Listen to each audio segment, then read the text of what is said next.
33% ఇస్తున్నా అని చెప్పింది. నేను అడుగుతున్నా ముఖ్యమంత్రి గారు, స్ట్రైట్గా చెప్పండి, గోల్ ఫిరాయించి గుమాయించి చెప్పుడు కాదు.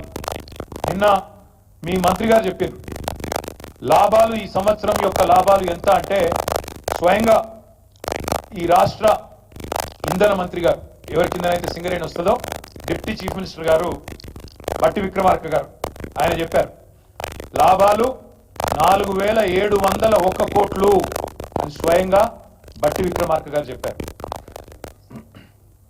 బట్టి విక్రమార్క గారు చెప్పిందని నేను మీకు వినిపిస్తాను. ఇవాళ విచిత్రం ఏంటంటే నికర లాభం 4701 కోట్లు అయితే 33% వాటా ఇచ్చామని చెప్పినారు. 33% వాటా అంటే 1551 కోట్లు కావాలి. పనిచేటువంటి ప్రక్రియ రాష్ట్ర ప్రభుత్వం చాలా సంతోషంగా ప్రకటిస్తాం. రాష్ట్ర ప్రభుత్వం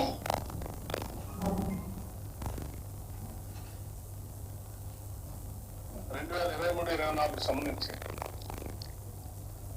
4701 కోటి రూపాయలుగా నికర లాభం 4700 కోట్ల రూపాయలు, 4701 కోటి రూపాయలని ఇప్పుడే డిప్యూటీ సీఎం గారు చెప్పింది మీరు విన్నారు.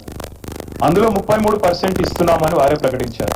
మరి 33% 4701 కోట్లలో అంటే 1551 కోట్లు ఇవ్వాలి.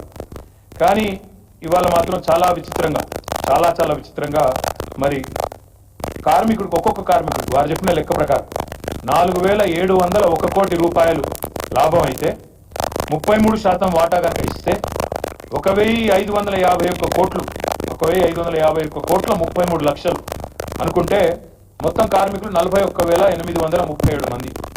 ఒక్కొక్కరికి ఎంత రావాలి? కార్మికుడికి 3,70,000 రావాలి.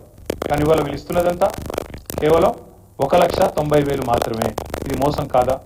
ఇది దగా కాదా?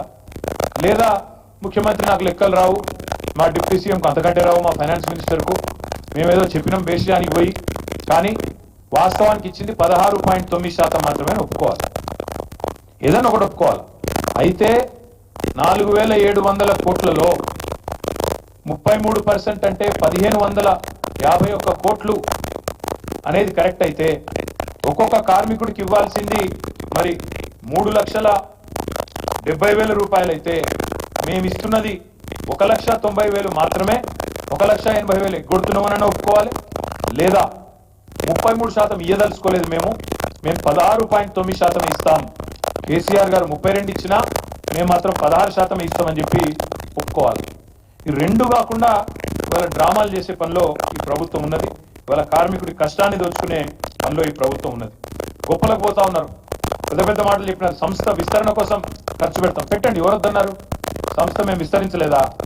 490 కోట్ల లాభాల్లో ఉన్న సంస్థని 2,222 కోట్ల లాభాల్లో కేసీఆర్ గారు తీసుకొని పోలేదా? ఒక్కొక్క కార్మిక సోదరుడికి 17,000 లాభాల్లో వాటా వచ్చే స్థాయి నుంచి మేము అడుగులు పెట్టినాడు. చివరికి దిగిపోయే నాటికి 10 రెట్లు 1,60,000 రూపాయలు ఇచ్చే స్థాయికి కేసీఆర్ తీసుకపోలేదా? సంస్థ విస్తరించలేదా? అదేదో మీరు కొత్తగా కనిపెట్టినట్టు, కొత్తగా చేసినట్టు డ్రామా ఎందుకు? అందుకే ప్రభుత్వాన్ని మేము డిమాండ్ చేస్తా ఉన్నాం, మోసం చేయకండి, స్పష్టంగా చెప్పండి. 33% ఇచ్చే పని అయితే 3,70,000 ఎప్పుడు ఇస్తారు? ఖచ్చితంగా చెప్పాలి. లేదు మేము ఇయ్యం, మేము ఇంతనే ఇస్తాం 1,90,000 అంటే మరి 16.9% ఇస్తున్నాం, ఇదే మా కథ అని చెప్పాలి. నేను ఇంకొక మాట కూడా అడుగుతా ఉన్నాను. సింగరేణి బెల్ట్ మొత్తం కాంగ్రెస్ పార్టీని కార్మికులు గెలిపించింది, మొత్తం